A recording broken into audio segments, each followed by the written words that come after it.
Bueno, pues sean muy bienvenidos a nuestra segunda clase de nuestro curso de Introducción a Física Educativa de nuestro programa de doctorado en Ciencias en Física Educativa. Bueno, sean bienvenidos compañeros y pues vamos a retomar algunos de los temas que durante este mes han visto en la segunda unidad de nuestro curso. Y bueno, vamos a comenzar por hacer algunas reflexiones. Recuerden que en nuestro curso lo que estamos buscando pues es reflexionar prácticamente sobre algunas cuestiones que a las que está asociada o se puede asociar en principio la física educativa. En el entendido de que la física educativa pues es un campo disciplinar novedoso que fue de las cuestiones que estuvimos platicando la vez anterior. Ahora, ¿qué es lo que estuvimos trabajando? O bueno, yo digo estuvimos porque no estuve calificando, pero en realidad los que han estado trabajando los temas en plataforma han sido ustedes. Y bueno, ahora nos hemos o estamos buscando centrarnos en qué es un trabajo de física educativa. Ya definimos o intentamos, si no definir, si establecer algunos de los parámetros para ver este campo disciplinar. Vimos a dónde pertenece y que son debates aún abiertos como si es una ciencia social, si es una rama de la física, qué líneas de investigación se trabajan en física educativa. Pues bueno, ahora vamos a ver algunas cuestiones sobre qué podríamos definir. Si no tenemos una definición formal de física educativa, probablemente sí, cómo podríamos determinar si algo de lo que estamos haciendo se podría considerar un trabajo de física educativa. Algo que ya adelantamos también un poco en la sesión anterior con el trabajo de cada uno de ustedes y que, si recuerdan también, al hacer ustedes una definición de su trabajo en las actividades de esta unidad, en la retroalimentación les fuimos considerando algunas reflexiones sobre por qué si es en realidad un trabajo de física educativa el de todos ustedes. Bueno, ¿cuál es el objetivo de un trabajo de física educativa? ¿Cuál es el trabajo? ¿Cuál es el objetivo final de un trabajo de física educativa? Aquí partiríamos de física educativa, aunque un trabajo de educación al final. Pues bueno, el objetivo final que debe de tener cualquier trabajo de física educativa es muy simple. Puede haber polémica, podemos ser más detallados o menos detallados, pero debe de tener siempre un impacto en aula. Si lo que nosotros planteamos no tiene un impacto final en aula, difícilmente podremos considerar que es un trabajo de física educativa. Ojo, no perdamos de vista que me podrían comentar algunos de ustedes, bueno, a ver, y si estoy haciendo un trabajo puramente teórico, estoy construyendo teoría sobre la física educativa, ¿eso cómo podría tener impacto final en el aula? Estoy en el mundo de las ideas. Y aquí recuerden que algo que me gusta mucho es siempre hacer algo anecdotario. Bueno, les voy a platicar sobre mi propia experiencia. Yo recién de que me doctoré, porque también pasé por el programa como todos ustedes, se me invitó a hacer un postdoctorado en Canadá, curiosamente con un gurú de la matemática educativa. Y me pidió que le comentara qué es lo que yo había trabajado en mi tesis doctoral. Le contesto comentándole que yo lo que hice fue estilos de aprendizaje de física en nivel ingeniería, en particular con temas de fuerza. La respuesta que me da me dejó frío porque me dijo, mire, los estilos de aprendizaje, y estamos hablando y me voy a quemar con esto como decimos vulgarmente, estamos hablando del 2009, es decir, ya pasó algo de tiempo. Y me contesta, mire, los estilos de aprendizaje son una forma anticuada y pasada de moda de ver la educación. Yo estoy trabajando la quinta teoría de la activación por si está usted interesado y que podamos realizar algo. Aquí les preguntaría a ustedes, que son profesores jóvenes que han estado pues ya están en el medio, algunos como Miguel Mena, por ejemplo, pues ya son egresados de la propia maestría, el doctor Miguel Olvera, que es profesor del propio claustro, les preguntaría, ¿conocen la quinta teoría de la activación? ¿Han escuchado de ella en algún momento dado? No digo que sea malo, No, ¿eh? Pero mi pregunta es si han escuchado sobre de ella. no. Pues creo que están igual que yo hace, pues ya hace 15 años. Yo decía, pues no, pero bueno, olvidémonos de la quinta teoría de la activación. Digo, no he escuchado de la primera teoría de la activación. Si estamos hablando de una quinta, pues debe haber una cuarta, tercera, por lógica. ¿Qué quiero decir con esto? ¿Que es algo malo? No. Pero creo que si no la habíamos escuchado, ¿cómo podría yo implementar algo en aula de lo que no he escuchado? No, y vamos, con esto no quiero decir que porque yo no lo haya escuchado, alguien más no lo haya escuchado, pero se pierde un poquito, ¿no? Aquí sí establecería a título personal una diferencia con el campo disciplinar de la matemática educativa, que ellos tienen un recorrido mucho más amplio que ya el de la física educativa, y estas cuestiones abstractas, teóricas en el mundo de las ideas, suelen darse un poco más que lo que buscamos nosotros en física educativa, y aquí particularizaría con nuestro programa. En nuestro programa, y el doctor Miguel, que también es egresado de nuestro programa, Miguel, que es egresado del programa de la maestría, y yo, les podríamos comentar que lo que hemos buscado es que siempre tengamos una aplicación directa en aula. Y creo que todos ustedes, ahora que están desarrollando sus tesis, sus directores de tesis, el doctor Ricardo, yo mismo, el doctor César Morales, hemos hecho énfasis en que, ¿y cuándo vas a llevar esto al aula? ¿Y cómo lo vas a probar? ¿Y cuáles son tus alumnos? Es decir, que tenga un impacto en aula. Ahora, ese impacto del que yo estoy hablando, bueno, y aquí nada más haría una acotación final con respecto a la anécdota, no estoy demeritando la quinta teoría de la activación. Con el tiempo he ido aprendiendo cosas y un ejemplo, valga la redundancia, es el trabajo de Miguel Mena. Cuando él me plantea su trabajo ahora para el programa de doctorado, me dijo que quería trabajar con andragogía. Pues créanme que de inicio me quedé como cuando me hablaron de la quinta teoría de la activación. ¿Qué es eso? Ya nos hemos documentado y en efecto es algo que está muy en moda y es algo que la física educativa tiene que aplicar porque aparte tendrá un impacto en aula. Ahora, estos impactos en aula, ya regreso un poco a la representación del día de hoy, pueden ser de dos formas.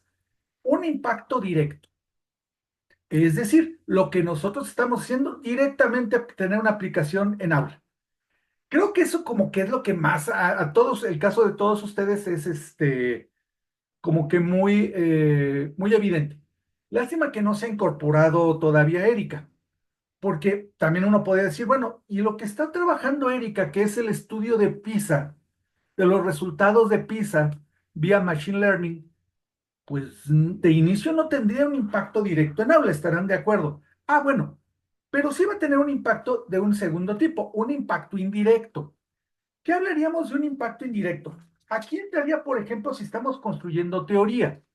Si nosotros estamos construyendo teoría, muy probablemente no lo apliquemos nosotros directo en aula, sino que habrá alguien que haga uso de esa teoría y que pueda ser de impacto en aula. Aquí entonces hago una reivindicación de esto de la quinta teoría de la activación. Vamos, si hubiera yo conocido, no directamente yo, pero sí quien lo está teniendo un impacto en aula, bueno, esta persona que construyó la quinta teoría de la activación me puede decir, mire, pero se está aplicando en secundaria acá en Canadá, o se está haciendo algunos estudios de bachillerato en España, donde alguien lo está aplicando. Un ejemplo de lo que están haciendo, por ejemplo, ustedes aquí, está lo que hace Verónica.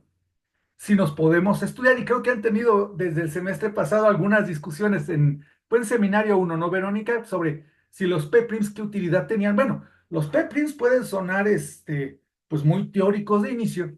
Bueno, cuando Dicesa los fórmula, porque Dicesa no muestra incluso, y Verónica ya debe de haber revisado algunos de sus artículos, Dicesa hace después, se remite a aplicaciones que han hecho otros. Por ejemplo, Hammer. Entonces, bueno, el construir teoría no directamente tiene un impacto en aula, pero sí lo tuvo de manera indirecta y el ejemplo en este caso particular podría ser el trabajo de Verónica, que los PEPRIMS, ella sí está haciendo una aplicación directa en aula, después de una aplicación indirecta. El caso de Erika, por ejemplo, al hacer un estudio sobre PISA, pues uno puede decir, bueno, pues sus resultados no tendrán un impacto en aula directo, pero quien retome esos resultados, ya sea en República Dominicana o en algún otro país, puede decir, ah, ok, con base en estos resultados podemos modificar currículums, aplicación de estrategias didácticas para reforzar algunos temas que los propios resultados de Verónica en PISA nos dicen que no se están atendiendo bien y ya tendrá un impacto en aula. Entonces, este impacto en aula del que yo hablo puede ser directo o indirecto. Creo que el caso particular de esta clase, de los miembros de esta clase, todos sus trabajos tienen un impacto directo en aula. ¿Estamos de acuerdo hasta ahí? ¿Alguna duda, algún comentario, alguna pregunta sobre esto?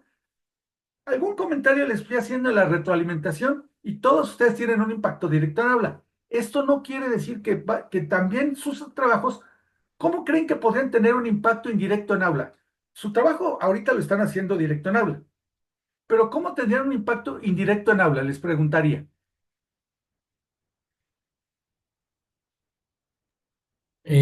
Puede ser cuando alguien lo retome en Exacto, algún otro, en algún otro contexto. exacto, Isaí. Ese es el impacto indirecto en aula que tendrán sus trabajos.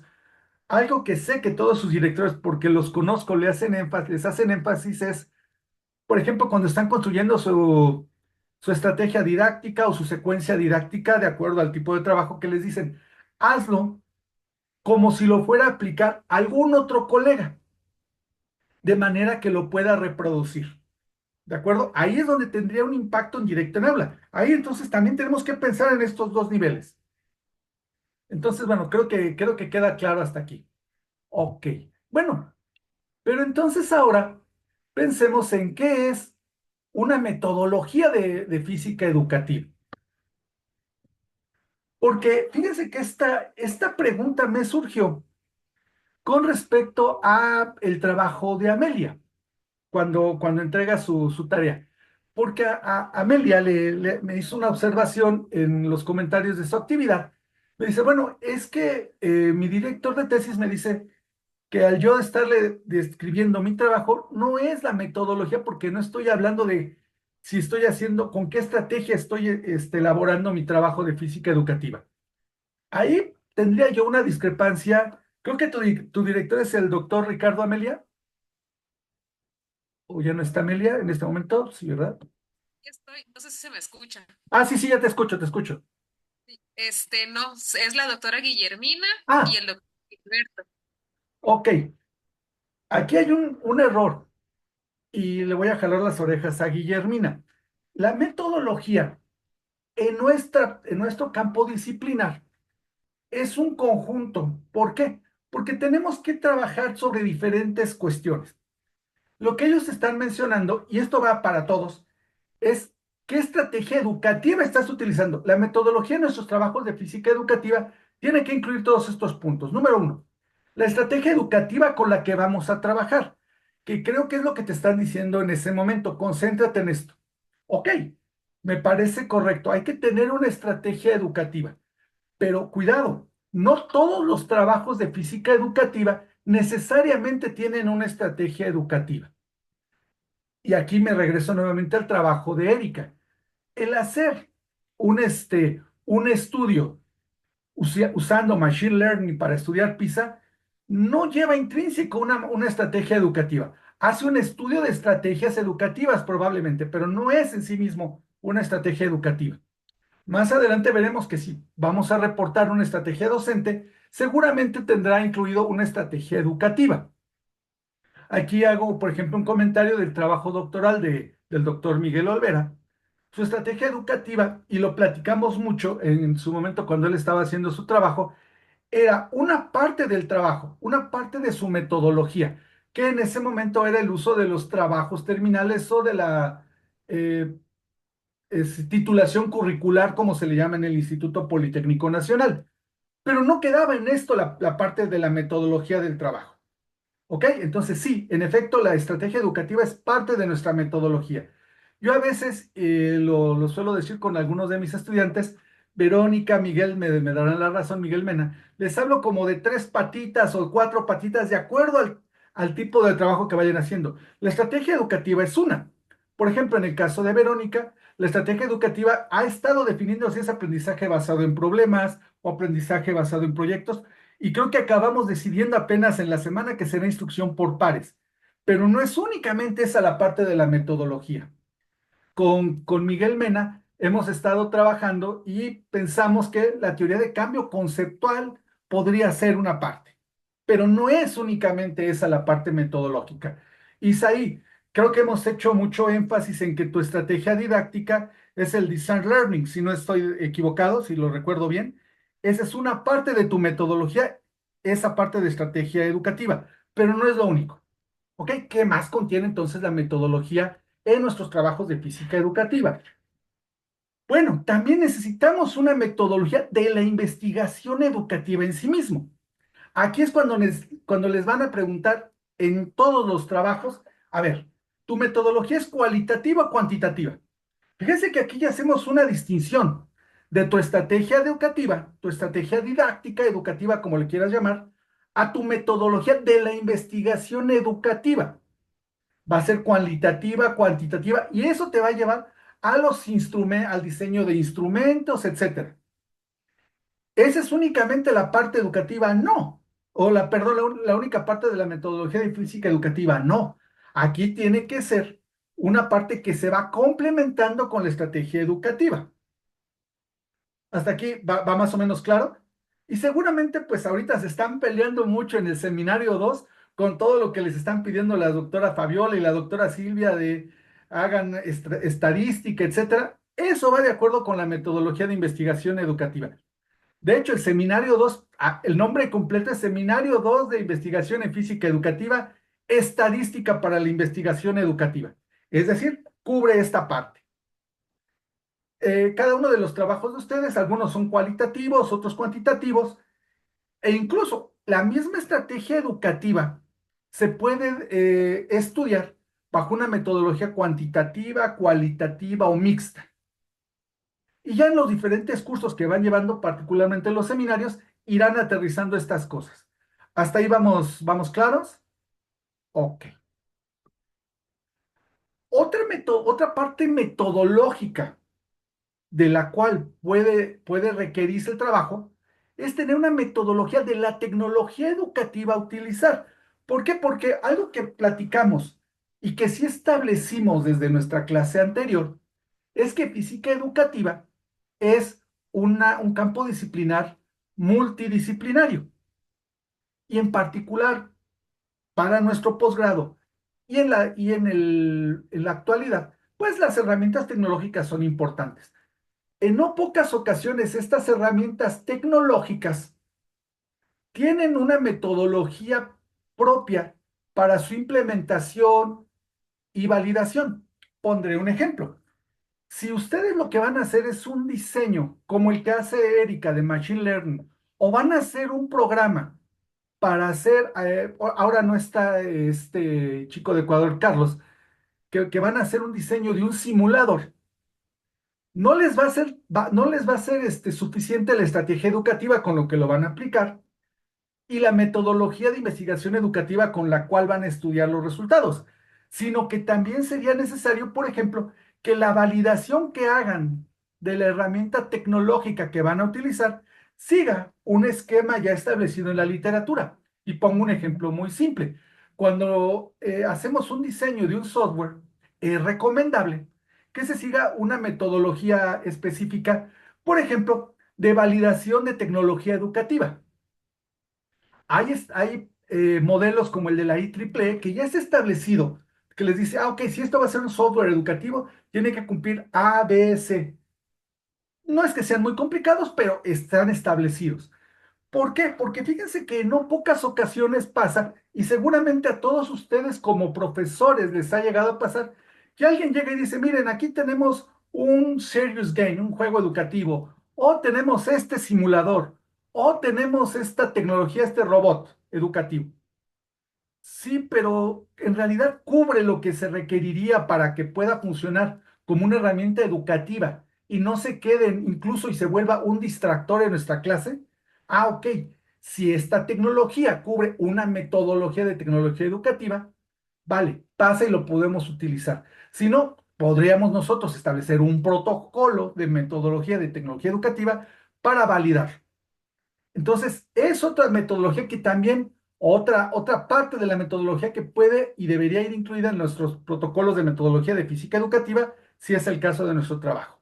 Aquí creo que el que es más cercano en eso es tanto el trabajo de Isaí, que por ahí, incluso en la retroalimentación, si recuerdas, tú hablas de tags. Creo que una de las cuestiones es irlo aterrizando a cuál tag y por qué validación debe de sufrir esa tag y cómo lo vas a combinar con la estrategia. Y claro, el uso de Machine Learning que va a hacer Erika, y son ahorita los que me vienen más a la mente. ¿Vale? Ahora, ¿existen como tal metodologías de física educativa? Entonces, bueno, se están empezando a construir. Regreso ahora al ejemplo que comentaba sobre la quinta teoría de la activación. Esa es una teoría muy establecida en matemática educativa, pero no se ha establecido algunas cuestiones desde el punto de vista teórico todavía en física educativa, todavía se están retomando algunas cosas de la educación en general, que por ejemplo, lo puede ver ahora mucho Isaí con esto de la nueva escuela mexicana. Si nosotros que queremos ir incluyendo cuestiones de física, nos tendremos que ir acoplando a lo que ya marca la nueva escuela mexicana y adaptarlo a ciencias o a física, porque no tenemos una estrategia de ciencias o de física que se adapte a esa parte. ¿Me explico? Eh, Sin embargo, sí hay algunas cuestiones, más que han partido desde el punto de vista empírico, como, y recuerdo ahorita que veo aquí el trabajo de la maestra Verónica, la instrucción por pares. Cuando Masur la va estableciendo, fue vía ensayo y error. Y claro, ahora ya está establecido un protocolo para cómo se puede establecer una metodología para trabajar instrucción por pares, pero bueno, es de lo poco que hay ya que se puede considerar estrictamente de física educativa. Los P-Prims vienen desde la parte de la física. No encontrarán o encontrarán muy pocos trabajos de P-Prims en matemáticas o en química, no, porque los saca Dicesa específicamente para física y por ahí el paper así muy connotado es el de Hammer para estudiar la fuerza de gravitación con estudiantes de bachillerato. Ya empieza a ver. Pero bueno, eso no quiere decir que no estemos nosotros trabajando en esto. Es algo de lo que ustedes como eh, investigadores de física educativa pueden ir realizando.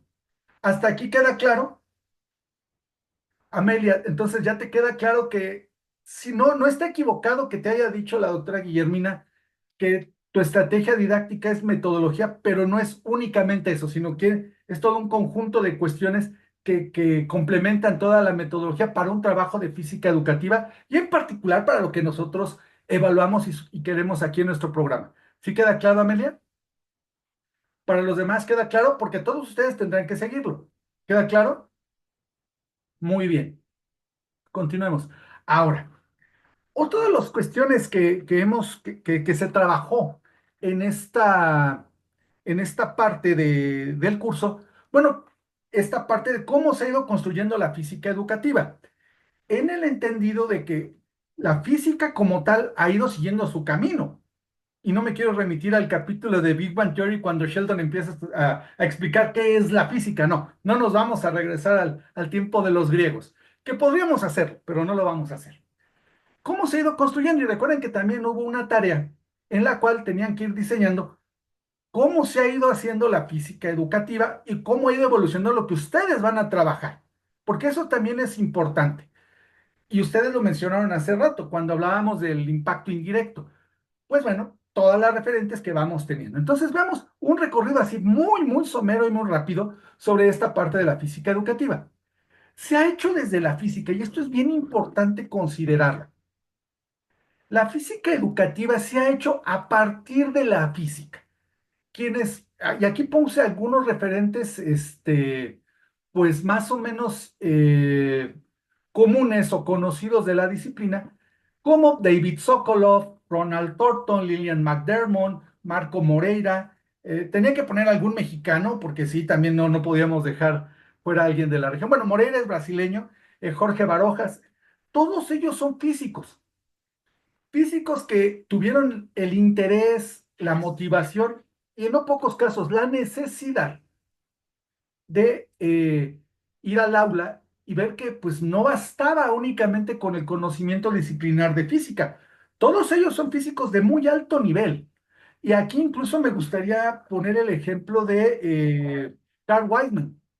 Carl Weizmann es premio Nobel de Física. Si no mal recuerdo, es 92, 94 premio Nobel de Física Carl Weizmann. Y lo que hace Carl Weizmann, estando en la Universidad de Stanford, dice, bueno, pero sí, yo soy premio Nobel de Física, pero cómo voy construyendo y cómo voy obteniendo gente, cómo se va formando gente para la física? Y lo que dijo, bueno, pues tenemos que crear herramientas para que la física llegue a todos los niveles.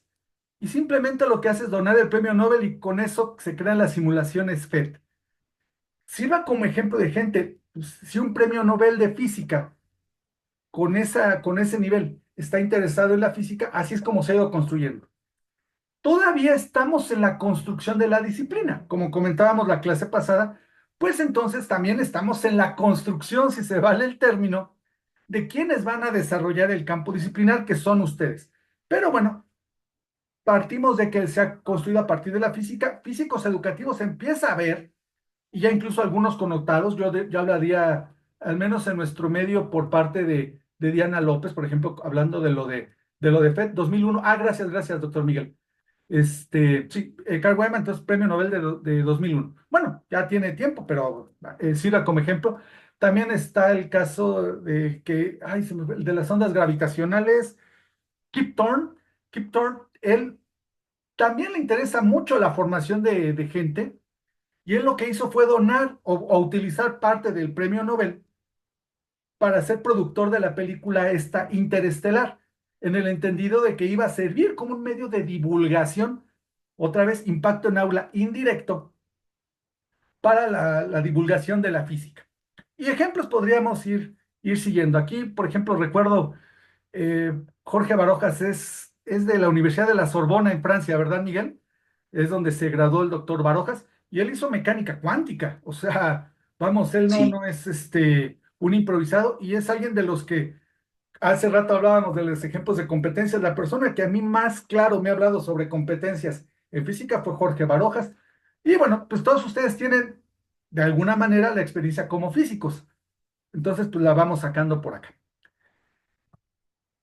Ahora, ¿cómo hemos ido construyendo? Bueno, sí hemos sido físicos y algo que voy a retomar de la diapositiva anterior, pues es que también se fueron adoptando y adaptando, que esto es importante, metodologías de otras ramas educativas para la física. Y aquí pues hago especial énfasis en, por ejemplo, la matemática educativa. Aquí hemos retomado algunas cuestiones de la matemática educativa y por poner un ejemplo que si llegan a llevar ustedes diseño curricular, verán que les van a pedir una tarea sobre la génesis instrumental. Y pongo el ejemplo de la génesis instrumental porque vean que es una teoría, la teoría de la génesis instrumental, que viene de la escuela francesa de la matemática educativa, pero que es plenamente adaptable a la física educativa. ¿Qué nos dice la génesis instrumental? Para que vean cómo nos puede ser de utilidad que cualquier recurso educativo que tengamos, en particular ellos lo han trabajado para matemática, puede pasar por tres estadios de acuerdo al uso que se le dé. Puede ser un artefacto, puede ser una herramienta o puede ser un instrumento. Y esto pues es muy adaptable al uso de tecnologías. Y el ejemplo que me gusta mucho que colocan es el de un piano. Cualquier nuevo rico o mucho nuevo rico lo que hace es comprarse un piano y lo pone en su sala. Si no sabemos tocar el piano, pues se verá muy bonito y como algún compañero me llegó a decir, con una caminadora, por ejemplo, recuerdas el ejemplo de Víctor Granados, ¿no, Miguel? Decía, es el mejor tendedero que he tenido en mi vida, o puede ser el mejor librero porque está bien bonito y ahí me caben las cosas. Lo mismo pasa con un piano, si no lo sabemos tocar, pues será un artefacto muy bonito. Pero fíjense que pasemos a la tecnología. Podemos tener simuladores, robots, laboratorios virtuales, equipo muy sofisticado de laboratorio, pero si no lo sabemos utilizar, son artefactos muy bonitos que compran las instituciones, pero son artefactos. Cuando aprendemos a utilizarlos, regreso al ejemplo del piano, y conocemos cómo reproducir partituras, se vuelven herramientas. ¿Por qué? Porque ya aprendimos a tocar ese piano que tenemos en casa y nos puede servir hasta para ganarnos la vida. Nos vamos a cualquier bar y empezamos a tocar y a reproducir las partituras, las canciones que están ya escritas en la literatura. Entonces ya se vuelve una herramienta. Pero si más aún, ese piano lo empezamos ahora a utilizar para hacer nuestras propias composiciones, se vuelve un instrumento. Lo mismo pasa con la tecnología. Podemos reproducir lo que nos viene en los manuales para utilizar los simuladores. Los simuladores FET, por ejemplo, traen en la página de FET una serie ya de secuencias didácticas, la gran mayoría basadas en CDIs, que esas sí vienen, por ejemplo, del mundo de la física, con Ronald Thornton y David Sokolow, y reproducirlas. No importa si no son adaptables a nuestro medio, pero las reproducimos. Cuando nosotros empezamos a generar nuestras propias situaciones didácticas, donde incorporamos FED o donde incorporamos un laboratorio virtual, etcétera, ya se vuelve un instrumento. Y entonces este sirve como ejemplo de lo que es una metodología o una estrategia que viene desde la matemática educativa y que la podemos adaptar. Claro, eso es como se ha ido construyendo la física educativa. Ahora tenemos que ir construyendo cosas así y ya puse algunos ejemplos de algunas cosas que se han ido generando. ¿En nuestra región hace falta cosas? Sí, pero creo que se pueden ir generando. Las ideas que ustedes han ido plasmando en el curso me parece que es alguna forma en la cual ustedes van a ir haciendo un aporte a la literatura a nuestro campo disciplinar. Por ejemplo, lo que hace Miguel Mena de la andragogía para enseñanza de física y ver cambio conceptual, es muy complicado, pero ya será un aporte. No cualquiera está trabajando andragogía en nuestra región. Y poco a poco será más importante, porque a pesar de que nuestra región todavía es una región muy joven, pues vamos en la misma tendencia que los japoneses o los europeos, a que la gente se va haciendo mayor. Y entonces este tipo de programas serán más importantes, ¿no? Y bueno, partir desde la enseñanza de la física.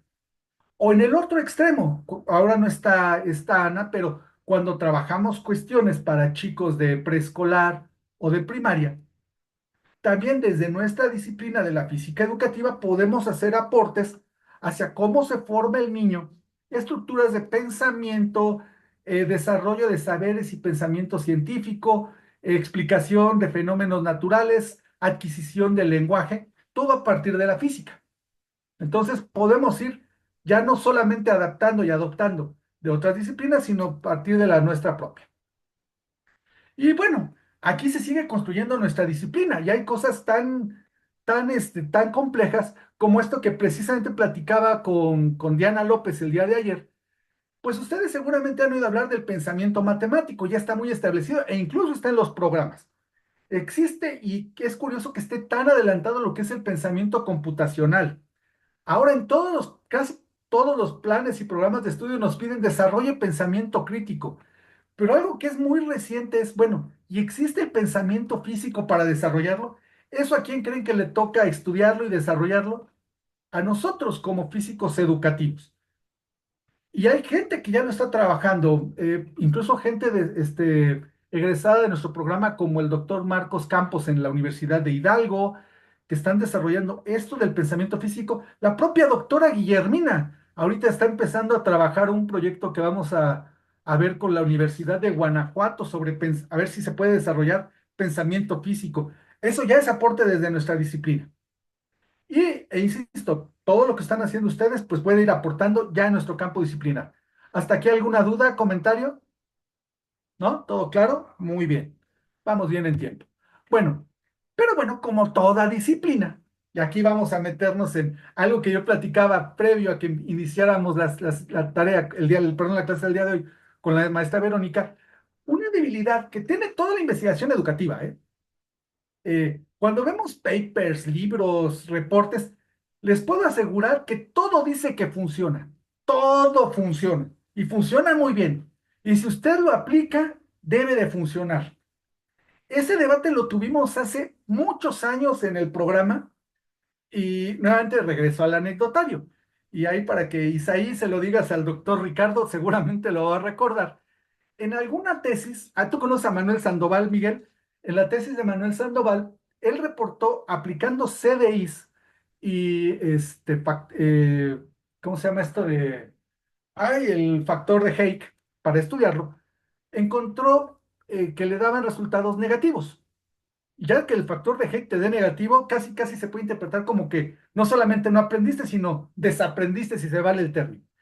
Y la polémica que tuvimos es que el doctor Ricardo en ese momento insistía mucho en que es que lo estás aplicando mal, o lo aplicaste mal o algo hiciste mal, porque siempre funciona, está reportado que siempre funcionan las CDIs y el factor de Hake. Y algunos otros comentábamos, pues no, o sea, puede ser que no funcione, simplemente. Por ejemplo, yo por eso soy enemigo de los test estandarizados y nuevamente me regreso al anecdotario con otra tesis desarrollada en el programa, que ahorita veremos tesis desarrolladas en el programa. Seguramente, bueno, sé que Miguel Mena sí lo ha trabajado, no sé si alguno de los demás, pero si no, deberían irlo conociendo. Han oído hablar del FCI, el Force Concept Inventory, que es el test por excelencia para estudiar el concepto de fuerza. Lo aplicamos a los estudiantes, es un test, de hecho es hecho, si no me recuerdo, por Ronald Thornton, David Sokolow, por esa generación de gente. Pero fíjense que cuando lo quiso aplicar uno de mis estudiantes en Colombia, teníamos un problema. Uno de los ítems es, imagine usted que tiene dos jugadores de hockey y uno le pega al puck. Me quedo hasta ahí en este momento. Y pregunto a Miguel Mena, que ahorita es el que está más al sur del continente, por llamarlo de alguna manera. Pero Miguel, ¿qué tanto hockey sobre hielo ven allá en Costa Rica? No, absolutamente nada. Si le hablásemos a algún estudiante de que le pegaste al puck, y era un problema nada más para ver colisiones, ¿lo entenderían?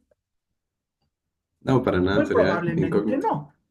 Y dije Miguel, pero seguramente aquí, pues muy pocos, no sé Amelia, allá en Campeche, si los estudiantes vean mucho hockey sobre hielo. Nada. De hecho, nada más dijo el término y dije, me imagino que es el palo. O sea, No, pero no tengo la es el certeza. disco. Ok. Bueno, la maestra Verónica está más al norte, pero tampoco sé, en Chihuahua tampoco creo que sean muy aficionados. Bueno, no sé si son muy aficionados al hockey por allá. No, no son, pero pues por las películas sé que es el disco, pero Ah, hasta ahí. bueno, el ejemplo lo pongo porque hay debilidades también que tenemos en este tipo de física educativa, que también es importante conocerlas. Vamos a ver algunas. Recuerden que todo esto que estamos viendo son reflexiones. Si se fijan, no he puesto referencias ni nada por el estilo, son reflexiones que tenemos que tener sobre nuestra disciplina.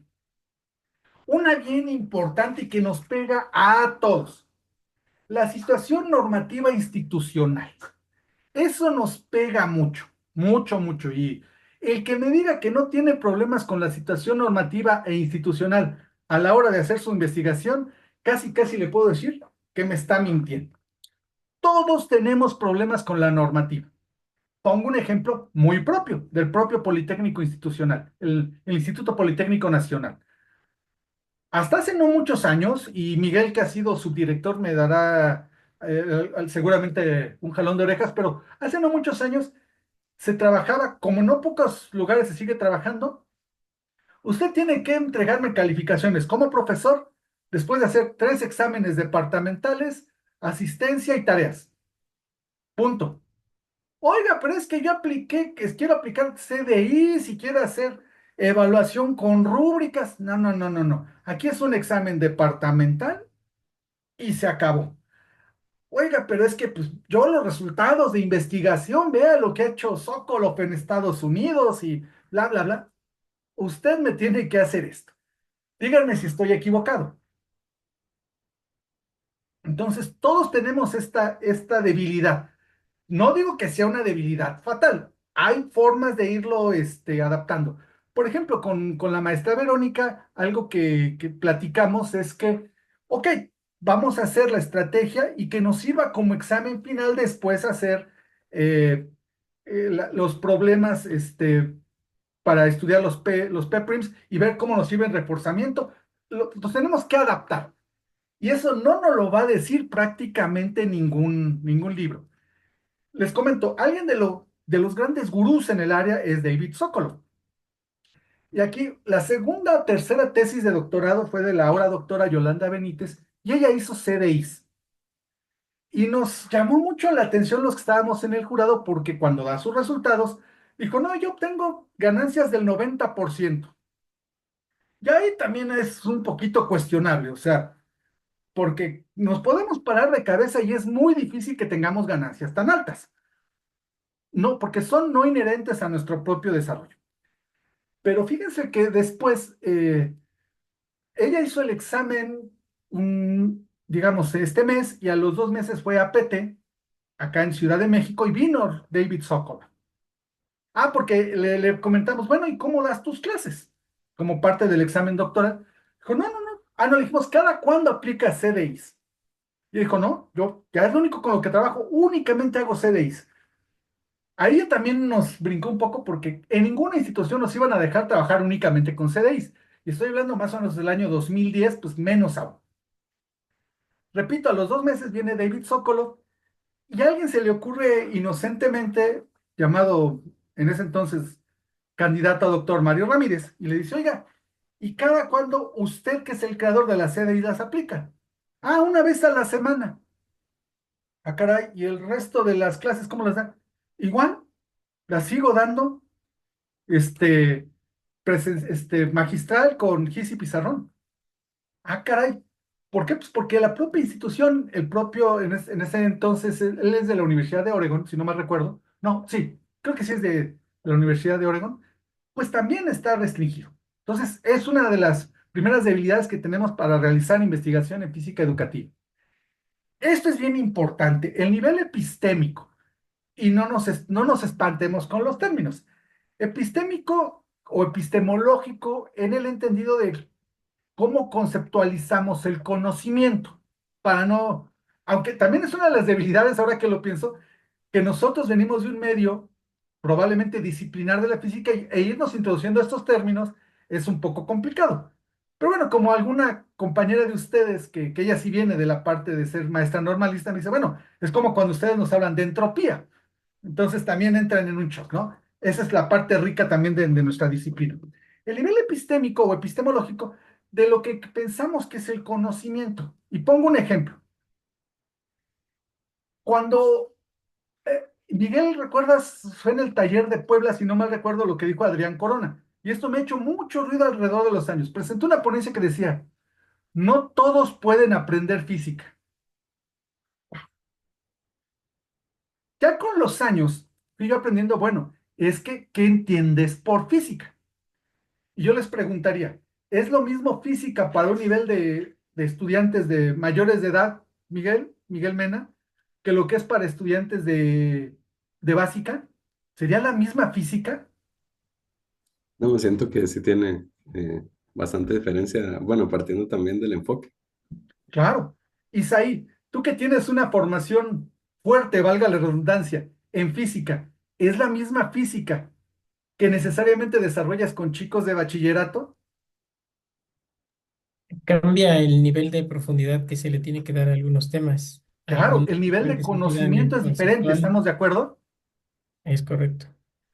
Amelia, si tú estás trabajando con estudiantes de ingeniería, ¿sería lo mismo que trabajes con estudiantes de medicina o estudiantes de economía? Los tres tendrían que llevar un curso de física, al menos inicial. ¿Sería la misma física?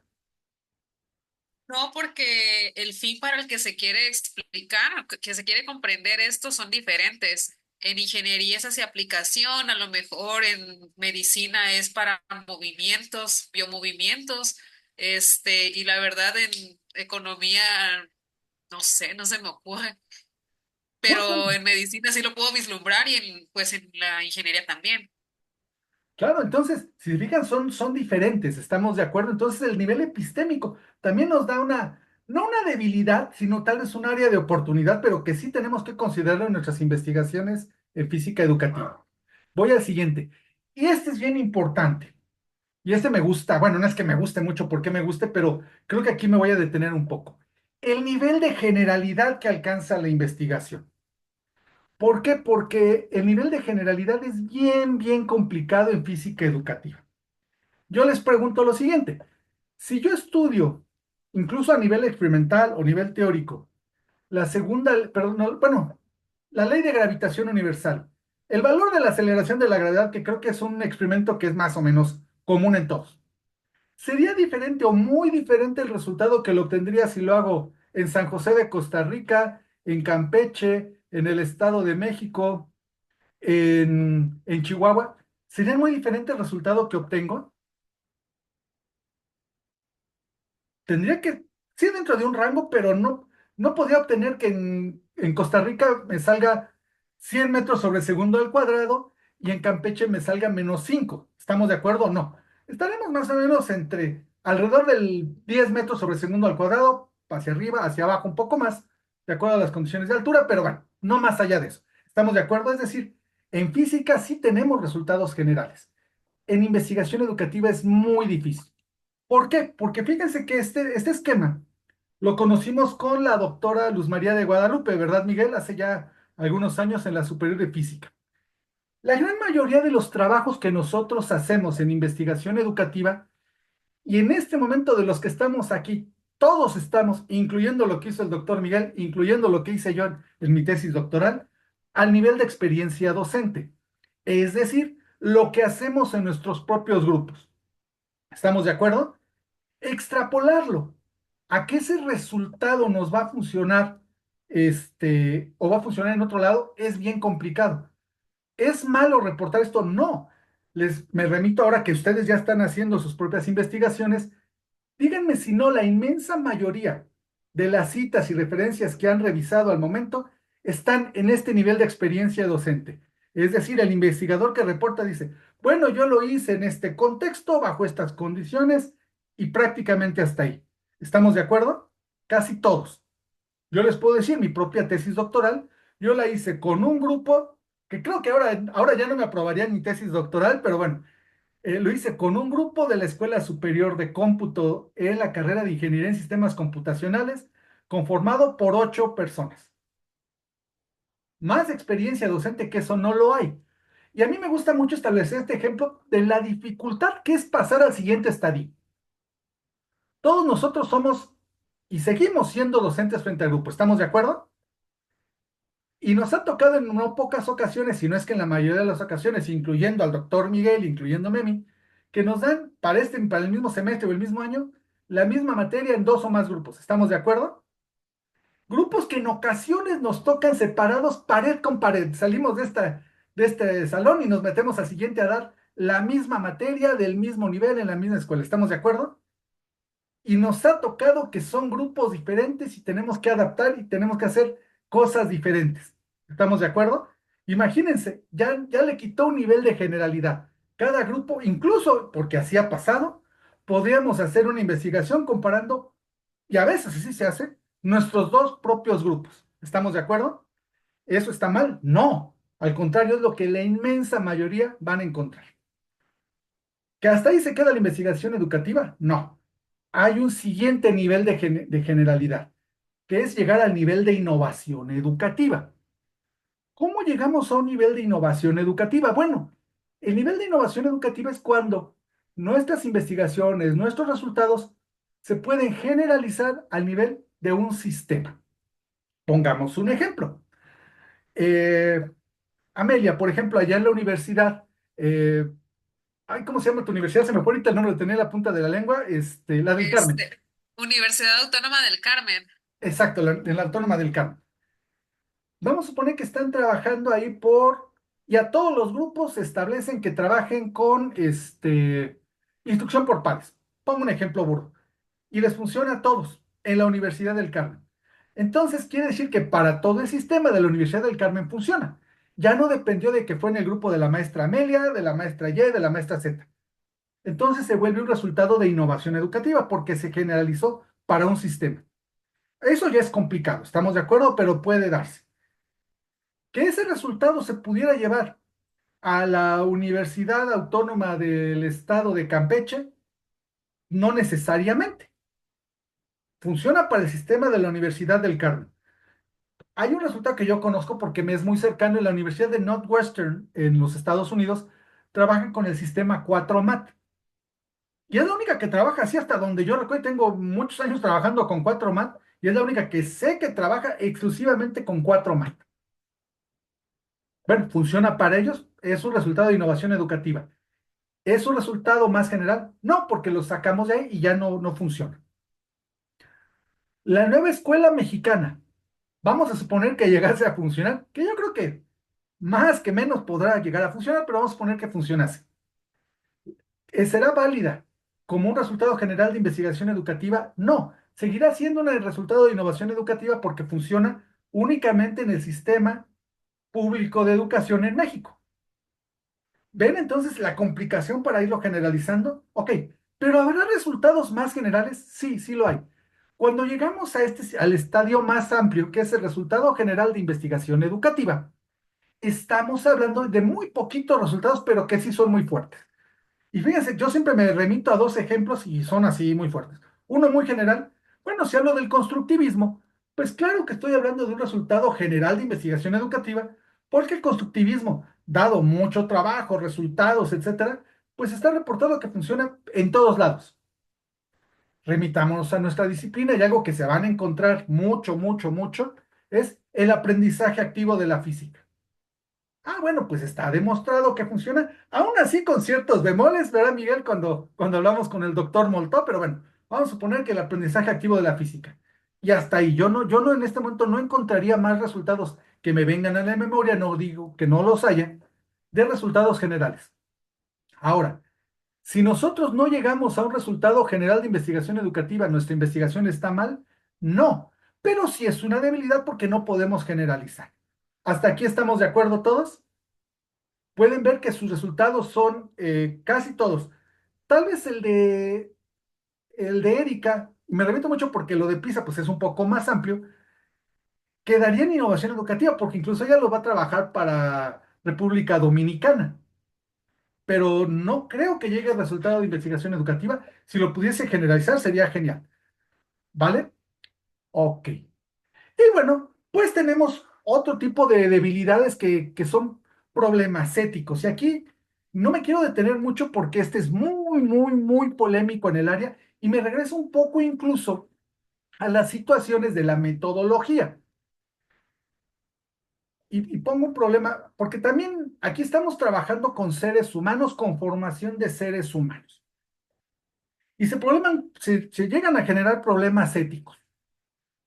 Y voy a hablar de dos, pero uno que nos fue incluso muy polémico y sigue siendo muy polémico en nuestro programa y que seguramente, dependiendo de algunos de ustedes, puede llegarse a presentar este problema, porque aquí sí cada uno de los profesores de nuestro programa tenemos una posición al respecto. Puede sonar muy bobo, trabajar con grupo control y experimental. ¿Es un problema ético? Sí. Hay incluso universidades o sistemas, regresando un poco a lo de innovación educativa, que incluso tienen prohibido trabajar con grupos experimentales en investigación educativa. ¿Por qué? Porque estamos trabajando con seres humanos. Y esta discusión la tuvimos hace ya muchos años en el programa. Y repito, no es que no vamos a imponer o no imponemos unos a los otros, son escuelas de pensamiento.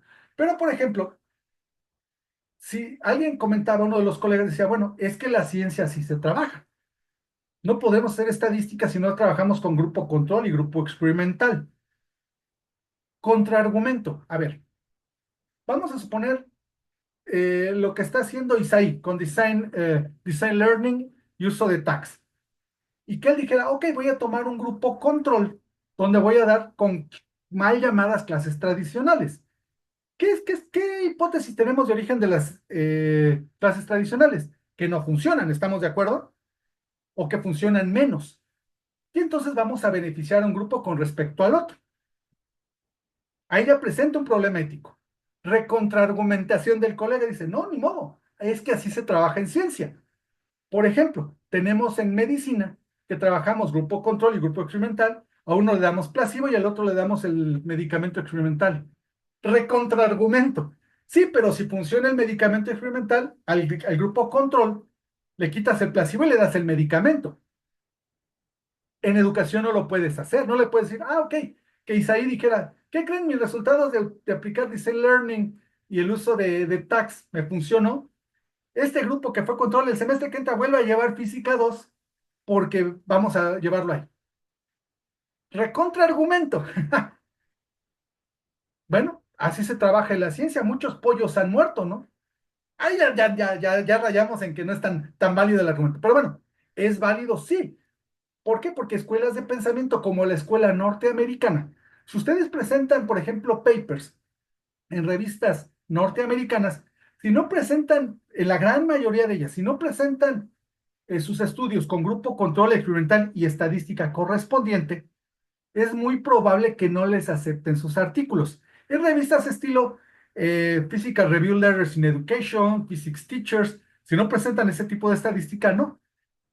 Y como ya les comentaba, en otras regiones, como en Colombia, por ejemplo, en algunas universidades tienen prohibido esto. En nuestro programa no van a obtener esas prohibiciones, dependerá de cada uno. Por ejemplo, con Miguel Mena, yo lo que he platicado, a mí no me gusta trabajar con grupo control. Yo sí siento que es un problemático. Yo soy uno de los dos de esta anécdota que les comentaba, el que abogaba en que no se utilice grupo control. A mí me gusta trabajar sobre algo que yo le llamo, o la literatura le llama el histórico.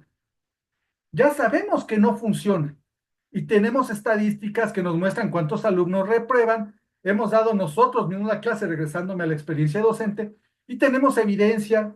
Entonces no tenemos por qué sacrificar o tener como ratas de laboratorio un grupo. Y entonces trabajamos, podemos hacer el comparativo de nuestro grupo, llamémoslo experimental, con ese histórico que tenemos. Pero es una postura. Quien no lo lleve a cabo, no hay mayor problema. ¿Vale? Pero es de los problemas que nos podemos encontrar también en física educativa. Y como estos vamos a encontrar más, seguramente en sus revisiones de literatura irán encontrando más. ¿Hasta aquí alguna duda, algún comentario, alguna reflexión? ¿No? Ok.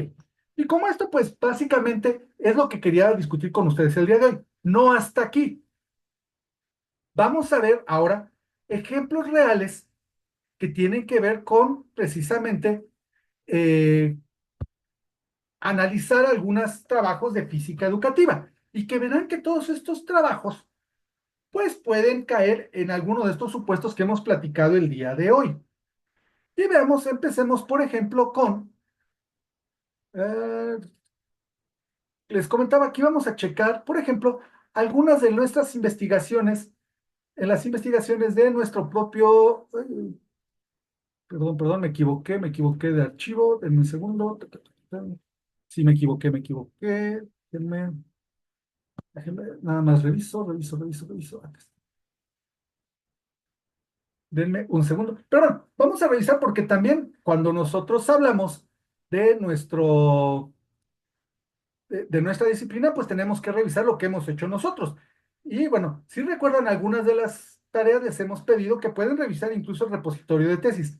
Está un poquito en problemas nuestro repositorio de tesis, pero si no, aquí analizaremos al menos nada más por los puros títulos algunos de los trabajos que se han hecho de física educativa en nuestro propio programa. Veamos, por ejemplo, estos. Aquí es un histórico de todas las tesis que se han ido presentando. Bueno, omitamos la primera, veamos desde la segunda. La influencia de la mediación de significados en el aprendizaje del concepto de energía mecánica en estudiantes de ingeniería. ¿Qué me comentarían ustedes nada más leyendo el título del trabajo? ¿Qué problemas creen que se presentaron en esa tesis? ¿Corresponderá o no corresponderá a un trabajo de física educativa?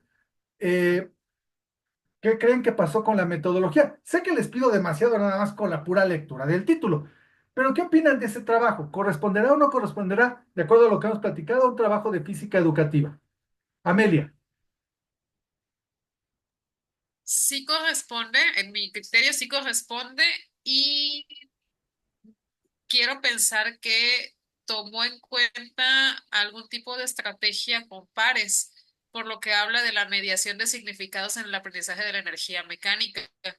Entonces debe ser algo con respecto a esto, donde pues se tenían que poner en conjunto de acuerdo sobre cuál es el concepto y al final generar, no sé, se me ocurre que así podría haber sido la estrategia. Exactamente.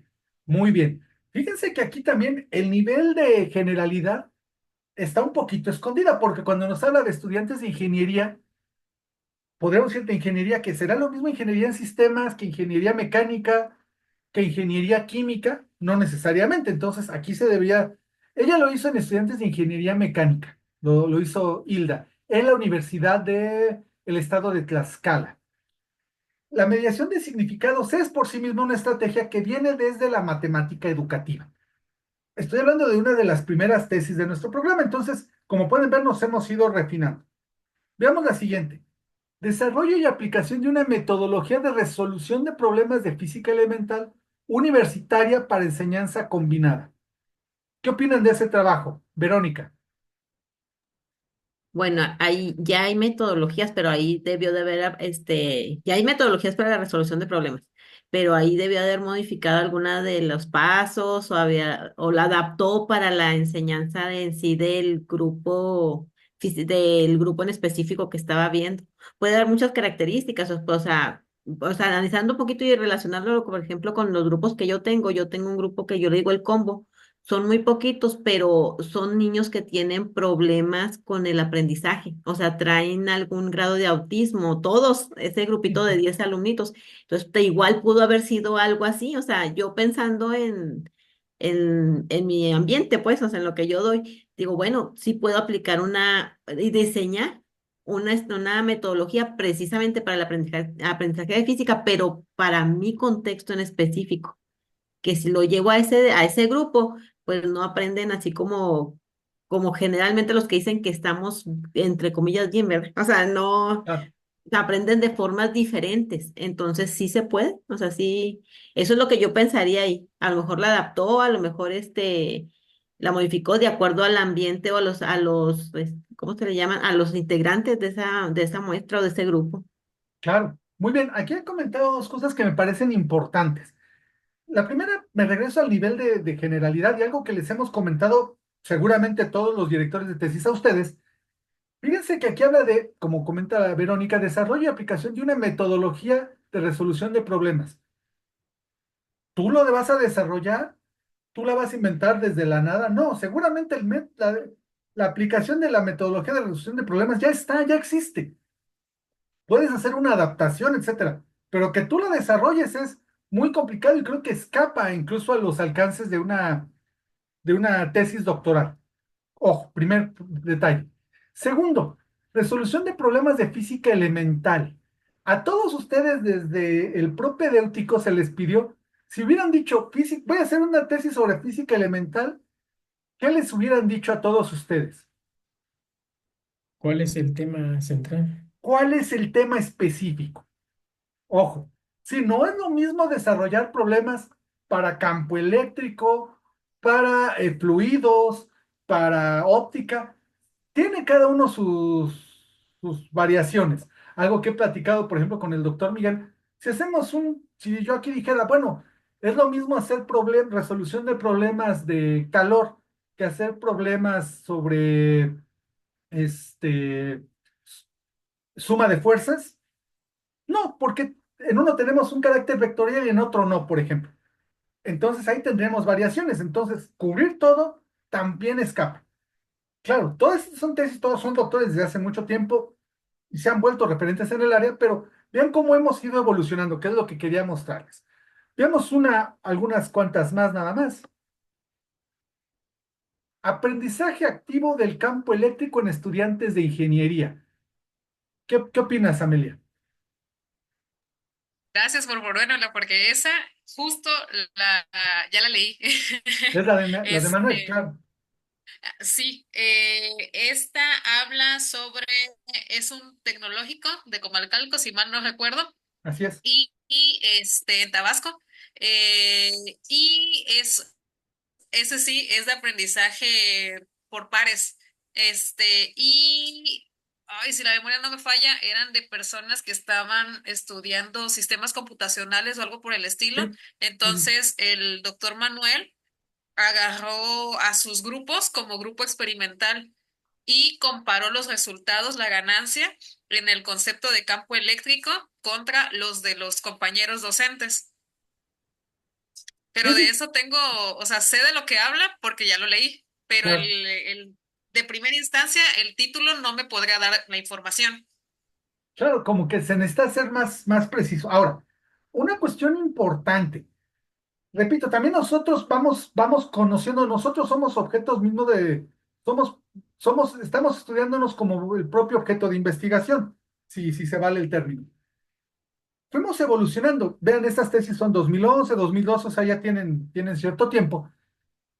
Y esto me gusta comentarlo, a veces exagero en la analogía, como una senoidal amortiguada. ¿Qué quiero decir? Aquí, como ven, nos falta mucha información desde el propio título, aunque no quiere decir que en el título venga todo, pero algunas cosas que sí nos hacen dudar sobre algunas cosas que le faltan. Pero llegamos después a otro extremo, que le ponemos demasiada información, y les voy a decir, y creo que se lo platiqué a la maestra Verónica en alguna ocasión, algún título de esa es una tesis de maestría, que ya fue de 2015. Fíjense cuál era el título, era Uso del Arduino FX para el aprendizaje de la ley de Biot-Savart en estudiantes de ingeniería mecatrónica en el Tecnológico de Parral, Chihuahua. ¿Cuál creen ustedes que ahora sea el problema, más allá de un título tan largo de una investigación así? Es demasiado específico. Exacto, es demasiado específico. Ahí, claro que hablamos en un inicio de que tiene que tener un impacto en aula, pero casi estamos diciendo es el impacto de mi estudiante, ya ni siquiera en aula, ¿no? Entonces, se vuelve poco replicable cuando lo hacemos en algo tan específico. Entonces, bueno, hay que conservar este tipo de medias, ¿no? No los voy a aburrir. Ah, bueno, una última porque me parece muy relevante esta última. Vamos a ver esta última. Un modelo de aprendizaje activo de la ley de presión hidrodinámica de Bernoulli, mediado con experimentos discrepantes en estudiantes de ingeniería. ¿Qué opina? También los profesores pueden opinar. ¿Qué opinas, doctor Miguel? Ah, creo que ese fue el doctor Miguel. Bueno. No, no, no, Ah, aquí no, estoy, sí aquí estás, estoy, aquí bueno. estoy. ¿Qué opinas de esa tesis, doctor Miguel? A ver, modelo de aprendizaje activo pre- de la ley de presión hidrodinámica de la Unión mediada por los puntos discrepantes de estudiantes de ingeniería. Ay, es que ese de discrepantes es muy abierto. Entonces, por ahí quedaría mi duda de cómo fue llevado el proceso de experimentación para hacer esos Claro, hay experimentos que leer la tesis, ¿no? discrepantes. Sí, Pero bueno, aquí lo quise poner como ejemplo y como ejemplo final de esta parte que estamos checando, en que esta fue la primera tesis premiada de nuestro programa. De hecho, a esa tesis al doctor Luis le dieron el premio, la apreciada Lázaro Cárdenas como el mejor estudiante de doctorado de todo el Politécnico en el año 2012 y lo premiaron en la presidencia de la República. Es decir, estamos haciendo trabajos de alta calidad con estas posibles dudas que nos puede generar, pero quiere decir que hemos ido mejorando y entonces les vamos a exigir al menos este nivel de calidad. ¿Hasta ahí alguna duda, compañeros? Ya casi vamos cerrando. Bueno, evidentemente la fuente sobre la cual vamos a trabajar o que les pedimos que comparen no será exclusivamente los trabajos de nuestro programa. Hay fuentes como por ejemplo APT donde ustedes van a poder encontrar. Este es por ejemplo el programa del APT Summer Meeting del año pasado y podrán encontrar trabajos tan disímbolos. Esto lo quise poner porque es la escuela gringa, por llamarle de alguna manera, la escuela americana. Y vean por ejemplo física en el Classroom, observación de noveles en realidad mezclada, realidad virtual y física de laboratorio. Por ejemplo, Isaí, tú que estás trabajando, mezcla de tags, eh, integración de cómputo en cursos introductorios de física. Y van a encontrar pues una serie de construcción de educación para investigadores emergentes. Es decir, una de las fuentes va a ser que revisen cuestiones del tipo ya las grandes conglomerados que se dedican a investigación en física. APT es uno. Ustedes le dan a apt.org y lo van a encontrar muy. Sí, adelante, perdón, Isaí, adelante, por favor. Perdón, era con respecto a lo de hace rato del grupo de control. Ah, sí, sí, adelante. Nada más mi comentario es acerca de que, bueno, en mi caso, en mi postura personal, considero que el grupo de control también participa en la investigación, solamente que no se somete a las variables de los grupos con los que estamos haciendo la experimentación. Pero yo creo que sí es adecuado porque eh, pues las generaciones también se mueven en muchos sentidos, en cuestiones de pensamiento, en cuestiones de contextos, de tecnologías, de conocimientos, de aprendizajes, de modelos educativos. Entonces, en ese sentido, yo sí consideraría dejar a un grupo de control y pues un grupo experimental. Nada más sería ese comentario. No, no, gracias. Y coincido, vamos, como yo les comentaba, son escuelas de pensamiento y vamos, yo puse el ejemplo tal vez muy burdo de los extremos, ¿no? O no trabajar con grupo control o sí trabajar con grupo control. Hay variaciones y ahí sí entra la metodología de investigación educativa que nos permite, pues, la selección de muestra, etcétera. Por ejemplo, Ricardo trabaja últimamente con cuestiones donde eh, es una especie de metodología mixta en esta situación de control y experimental, donde vamos a poner a través de un curso, tú inicias con la parte experimental con un grupo y el otro es control. Para la siguiente unidad, hablando de todo un curso, aplicas la parte de la metodología experimental en el grupo que era control y aplicas la parte control en el que era experimental. Hay variaciones, pero bueno, las posturas, bueno, varían y yo creo que cualquier investigación hecha formalmente funciona y no caemos tan en un debate ético tan burdo como el que yo presentaba, pero sí lo ponía como una situación a considerar. Incluso hace no mucho hay un diploma, no un diplomado, ¿cómo se llama lo que vemos, lo que tenemos el martes, Miguel? Un seminario, un seminario sobre investigación educativa y llevaron a investigadores cuantitativos, una sesión que me gustó mucho el semestre pasado, e hizo un comentario que a mí me gustaría luego comentarlo con los colegas del programa. Se mire, si su muestra es menor no recuerdo si comentaron 100 o 200 elementos, llamémosle estudiantes, no puedes considerarlo hacer una investigación cuantitativa. Cuenta. Entonces, porque aquí queremos, y desafortunadamente regresamos a que hacemos experiencia docente, es muy complicado tener una muestra muy amplia para que caigamos en ese supuesto de que eso es entonces investigación cuantitativa y por lo tanto entonces aplicar grupos muestra, control, que eso hace que se nos reduzcan las muestras. Pero bueno, hay que meternos y trabajar con lo que tenemos, que esa es otra de las debilidades al tener experiencias docentes. Pero es válido, o sea, y es muy respetable. Y vamos, aquí lo que quiero decir es que no se rechaza ningún tipo de investigación. Y fíjense, cuando pasa este tipo de cuestiones, regreso rápidamente a una anécdota. Con el actual director de nuestro centro, yo estuve como público en su tesis doctoral. Él se doctoró en Simvestab en matemática educativa. Presentó un trabajo sobre teoría de la objetivación, muy interesante, y uno de los jurados, de hecho el jurado externo, porque allá sí se trabaja siempre con un jurado externo, el doctor Barrera Mora, le dijo, mire, yo no creo en su metodología de investigación. Imagínense ustedes parados allá enfrente y que uno de los jurados ya el día del examen te diga, yo no creo en su metodología de investigación. Lo bueno es que vino lo que dijo después. Sin embargo, está formalmente bien hecha y no me queda más que felicitarlo.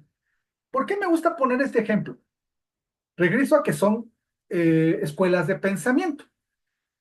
Y si están formalmente bien hechas, a pesar de que uno no lo comparta, no lo puede desechar o lo puede reprobar. ¿Me explico? Entonces, vamos, a mí me ha tocado muchas tesis aquí en el posgrado que trabajan con grupo control, grupo experimental, y no porque yo no lo comparta, le voy a decir, está reprobado y no se va a agradar. No, no, no. Si está formalmente bien hecho, como lo que tú comentas, Isaí, creo que no habría ningún tipo de objeción. El chiste es hacer las cosas formalmente bien hechas. Porque también podemos hacer mucha simulación, y voy a poner un último ejemplo. con una estudiante, ahí sí no mencionaré el nombre, en un congreso en Cuba, una egresada ya de nosotros, presentó un trabajo sobre 4MAT, sobre estilos de aprendizaje, y lo presentó como trabajo cuantitativo. Ah, pues está muy bien. Yo me acerqué, porque era un póster, me acerqué y dice, a ver, en mi muestra yo tengo 50% de estudiantes de estilo 2, 50% de estudiantes con estilo 3, 0 con estilo 1 y 0 con estilo 4. Ya de verlo así tan exacto, me entró la duda, ¿no? Digo, oye, pero a ver, no, es que es imposible que tengas los números tan cerrados. No, sí, sí es así. Digo, oye, a ver, ¿y de cuántos es tu muestra? De 4 estudiantes. Pues es imposible que hagas estadística con 4 estudiantes. A mí, por eso luego, a mí, yo no soy cuantitativo, pero respeto los estudios cuantitativos cuando están formalmente bien hechos, porque a mí me gusta mucho decir, y es polémico y discutible, que hay mentiras, verdades y estadística. Así lo dejo. Pero bueno, regreso a que si está formalmente bien hecho, no podría objetarse. Y lo mismo se da en otro sentido, ¿eh? Cuando a veces queremos disfrazar, y eso se da mucho en investigación cualitativa, que como hacemos un trabajo de tipo cualitativo, es menos formal y, por ejemplo, no requiere estadística. Falso. El doctor Miguel es testigo de eso. Su tesis fue investigación cualitativa y tuvo que presentar cierto estadístico, e incluso, si no me recuerdo, Miguel, parte de los comentarios ya en el examen fue que se podía realizar cierto nivel de estadística con los resultados que te diste. ¿De acuerdo? Sí, sí.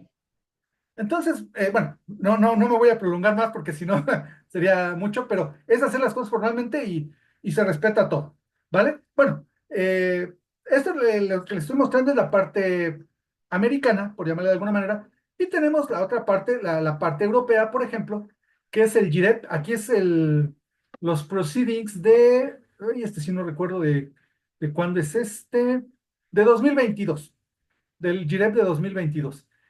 Eh, Fíjense el tipo de trabajos, metodologías sugeridas para la creación de subpreguntas sobre el Force Concept Inventory y otras investigaciones basadas en cuestionarios. Bueno, ya sacar de un test otro, un subtest se puede, porque fíjense que algo que les va, que incluso les hemos hecho mucho énfasis en algunos de ustedes, que por favor traten no de crear test, sino buscar en la literatura. Bueno, este es uno. Una aproximación al campo de la energía, expresiones multimodales disciplinarias en aspectos relevantes sobre, pues mira, algo de lo que trabajas, Isaí, energía, perdón, aprendizaje basado en indagación, similar, no es lo que tú estás trabajando, pero puede ser similar. Análisis de la flauta de pan, una estrategia para el entendimiento de sonido. Es decir, fuentes hay muchas. Y aún así considero que los trabajos que están haciendo todos los miembros de esta clase bien pueden aportar al campo disciplinar y competir bastante bien con esto. Pero nada más lo pongo aquí como parte de las fuentes que pueden consultar, de lo cual hay mucho. ¿Vale? Entonces dejo de compartir y con eso pues yo terminaría los temas del día de hoy, que más o menos abarcan lo que vimos en esta unidad. No sé si tengan alguna duda, ahora sí lo abro a comentarios, dudas, alguna otra reflexión, así como con Isaí. No sé, Miguel, ¿quieres comentar algo? No, perdón, pensé que era algo. Eh, no sé, Verónica, Amelia, Miguel, Isaí nuevamente. ¿Quedó más o menos claro? Yo Yo quiero nada comentar. más. Ay, Sí, adelante, Verónica, por favor. ok. Bueno, bueno, lo primero que lo que es, vimos ahí de debilidades, ahí es, bueno, se trata de sacar adelante el proyecto como tal y ajustarnos a las normativas de la institución.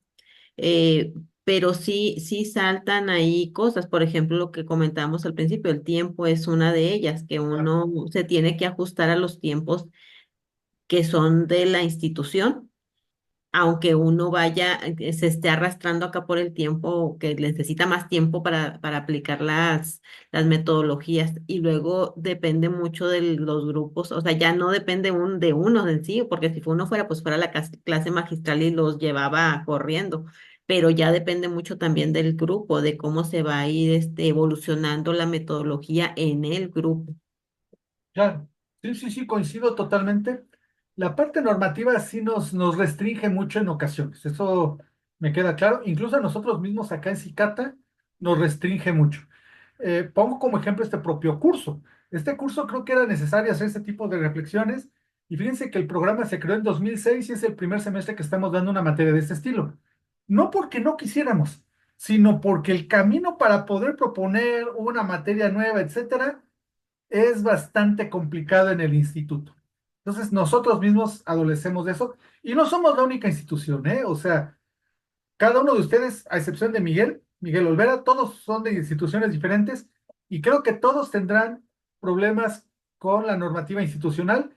Creo que incluso, y no por otra cosa, creo que el que tendría más problemas institucionales es Isaí, porque él es todavía más, depende más de la propia Secretaría de Educación, que es un nivel todavía más arriba para de sometimiento, ¿no? Entonces puede complicar.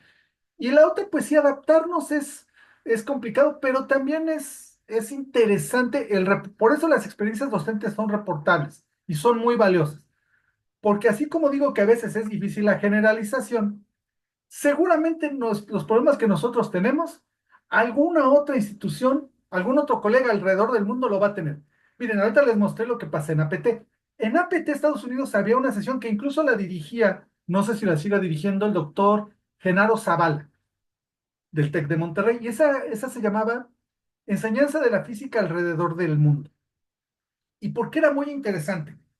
Fíjense que llegábamos y se empezaban a presentar trabajos de Sudáfrica, de la India, de Corea, y resulta que uno acaba diciendo, ese problema también lo tenemos en México. No, no crean que, bueno, nos vemos, doctor Miguel, gracias, nos vemos el lunes por allá. Este, seguimos teniendo una serie de problemas similares a todos, ¿vale? Entonces, sí tenemos problemas normativos.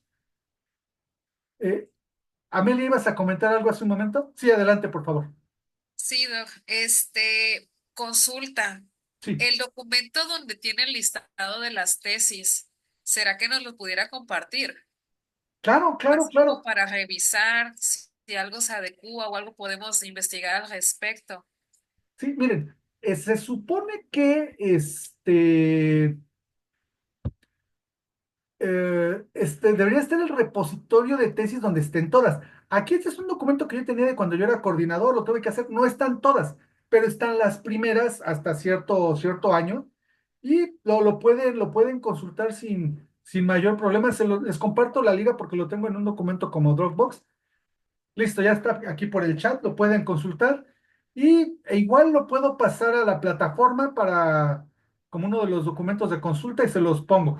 Probablemente incluso más actualizado, porque si no mal recuerdo, porque aquí viene tesis de maestría y doctorado, ¿hasta qué año debe ser? Hasta 2020 probablemente, o sea, ya pasó un poco de tiempo. Sí, no, incluso creo que sí hasta 2020, entonces 2019. No está tan actualizado, pero les puede servir. E igual y de hecho las más recientes, sí las pueden encontrar incluso en la página del programa. Están ahí el repositorio de tesis, las más recientes. Pues como que les puede servir de espectro para comparar las más antiguas, por ejemplo, de alguna manera, y las más recientes. Si alguna de estas tesis que encuentren en ese documento requieren ustedes el documento y no está en el repositorio, me lo pueden pedir, yo las tengo. Se los podré enviar si les es de interés para su trabajo, etcétera. Yo se los puedo enviar sin mayor problema. Muchas gracias. Y el otro comentario que tenía al respecto era sobre lo de la ética, Ah, ok, lo del grupo control y el grupo experimental. No sé si funcionaría como salvoconducto el hecho de que, y tal vez hablo desde mi contexto, claro, yo no tengo la capacidad de dar, para empezar, la universidad es pequeña. Por generación entran por 3 carreras alrededor de 120 alumnos, o sea que son como 40 alumnos, perdón, bueno, hay uno que tiene como 60 alumnos y ya los demás se dividen en los otros dos programas educativos. Entonces, somos varios maestros que atendemos los cursos de física. Yo, por contratación, parte de la normativa, nada más puedo dar un máximo de 3 cursos. Y el curso donde estoy centrando mi investigación, pues es electricidad y magnetismo, es el último de los 3 que se dan en las ingenierías. Y en ese hay otros maestros que dan el curso. Entonces yo no podría acaparar a toda la generación de electricidad y magnetismo, pues porque dejaría sin cupo a otros maestros. claro. Y no sería tampoco ético, pues, para los muchachos, porque a lo mejor hay unos que no se ajustan a mi estilo de aprendizaje, de enseñanza. Son personas que, bueno, tiendo a ser un poquito atosigante con los muchachos para tenerlos concentrados en la clase. Entonces, tal vez a los muchachos no les funcione y tienen la libertad de escoger con otros profesores, ¿no? Claro. Entonces, sí sería ético considerar a mi grupo donde yo estoy manejando o a los grupos que yo tenga como la muestra experimental, y si se da la posibilidad de tener los datos de los otros como el grupo control. Sí, sí, claro, claro, es algo similar a lo que comentaba Isaí, es una forma. Claro, ahora, Eh, aquí utilicé el término ética como un ejemplo exclusivamente, pero vamos, no estaría yo considerando que se falta la ética, porque tal vez se podría entender que digo, se falta la ética si trabajamos con grupo control. No, no, ni muchísimo menos, pero bueno, sirvió como ejemplo nada más. Como comentaba hace rato, hay muchos esquemas que ahí es donde entra la metodología de investigación educativa. Entonces, buscar cómo acomodar para poder tener grupos control, grupos muestra eh, y adaptarlos. ¿Es posible? Sí. Repito, el ejemplo ya lo había dado Isaí, o sea, trabajar con grupo control como los otros compañeros, eh, porque incluso otra escuela de pensamiento o otra postura más que escuela de pensamiento es que no des tus propios grupos y que no hagas investigación en tus propios grupos, que eso nos complicaría mucho más. Si no lo puedo hacer en los míos, pues difícilmente somos muy celosos como profesores porque incluso, y me ha pasado en algunas investigaciones, los propios colegas, sobre todo los que vienen más de la vieja guardia, y siendo yo ya de la vieja guardia, a veces piensan, es que lo quieres hacer para espiarme o me vas a echar de cabeza. Así hay N formas de pensar. Se complica, pero sí, hay que buscar. Y repito, si todo se reporta formalmente, incluyendo cuáles fueron las debilidades o no fallas, sino los faltantes que puede tener alguna investigación, es muy, muy importante. Miren, voy a poner un ejemplo. Apenas en la semana me tocó que me mandaran a revisión un artículo de una revista colombiana y era un comparativo, era un artículo de revisión de creencias epistémicas en estudiantes de posgrado. Eso restringe mucho. Y fíjense cómo fueron llevando su muestra. Dijeron, pues primero pusimos en Google Academics, ResearchGate, bla, bla, bla. Tenían una muestra de 3.400 artículos de 2020 a 2022. Fueron haciendo tantas restricciones que saben cuántos artículos acabaron tomando en esa revisión de 2020 a 2022 y que fue lo que acaban reportando en el artículo. 14. Fíjense cómo se fueron de 3.408 entradas a 14. Claro, que platicado así me podrían decir, no, pues eso no es válido. No, van haciendo el reporte de cómo fueron haciendo la discriminación formalmente y al final reconocen que es una debilidad de la investigación haber encontrado tan pocos porque tal vez los criterios de búsqueda fueron demasiado limitantes. ¿Qué acabé haciendo yo? Aprobando el artículo, diciendo, bueno, me parece que considerando todo lo que ellos comentan, pues es válido. Entonces, con eso no quiero profundizar más, es reportar formalmente las cosas y creo que haciéndolo así, aunque uno no sea creyente en el entendido este amplio de no comparto ese tipo de visión, si está formalmente hecho no la podía yo rechazar. Bueno, Ok, habrá quien lo muy bien, rechace, ¿no? Pero gracias. bueno. ¿Algún otro comentario? ¿Alguna otra observación? Isaí, Doc, adelante. sería como una pregunta primero. Sí, claro. ¿Sería lo que comentó ahorita del artículo que revisó, vendría siendo como un tipo de, ay, ¿cómo se llama? Investigación sistemática? ¿Vendría más o menos siendo eso Bueno, lo que hicieron? ¿Una metodología ellos parecida? lo reportan como investigación documental.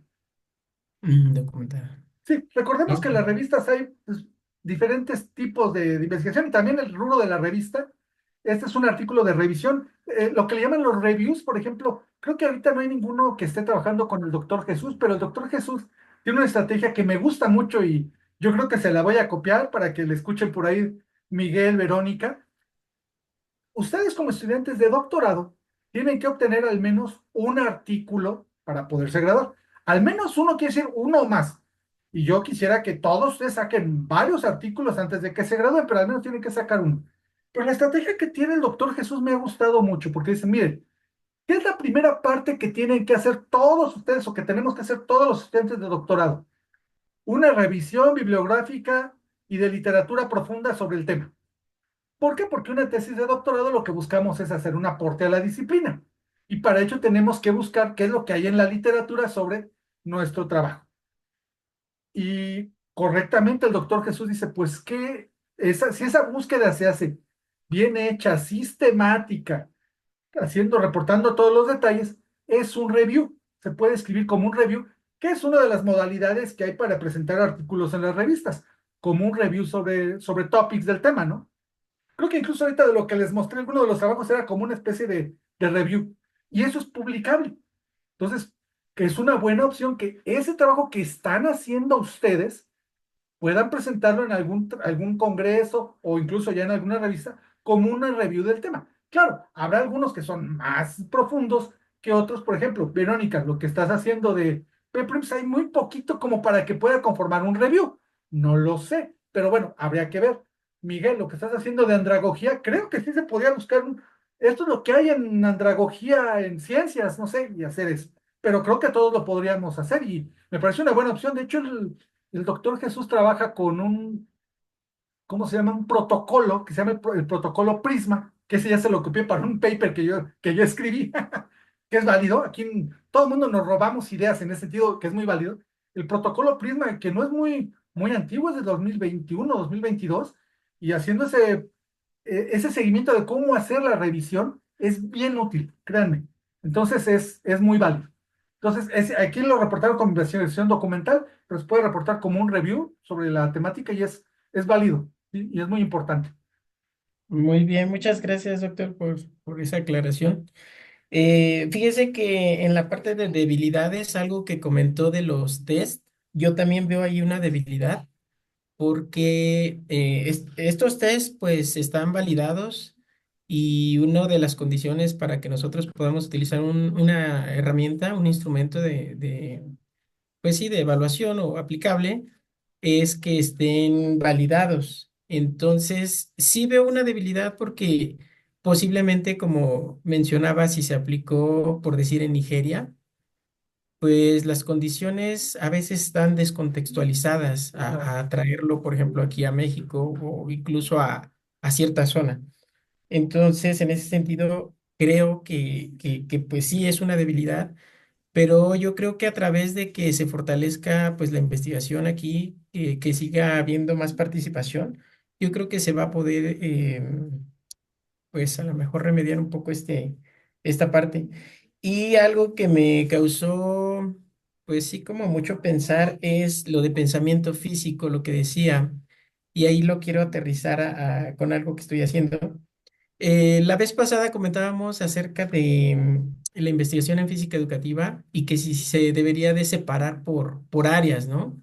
Ujú. Entonces, a veces cuando tenemos un problema muy complejo o muy general, funciona desmenuzarlo, separarlo. Claro, claro. Entonces, sería interesante, por ejemplo, separar, no sé, por ejemplo, investigación en física educativa, mecánica, ¿no? Investigación en física educativa, termodinámica. Y a lo mejor en ese sentido pudiéramos llegar a la parte de los pensamientos físicos, ¿no? Y después volver a confluir y a lo mejor tenerlo integrado. Y esto lo menciono porque usted me hizo una observación en mi trabajo, que es la ley de Fick, Ok. y precisamente tiene segundas derivadas y tiene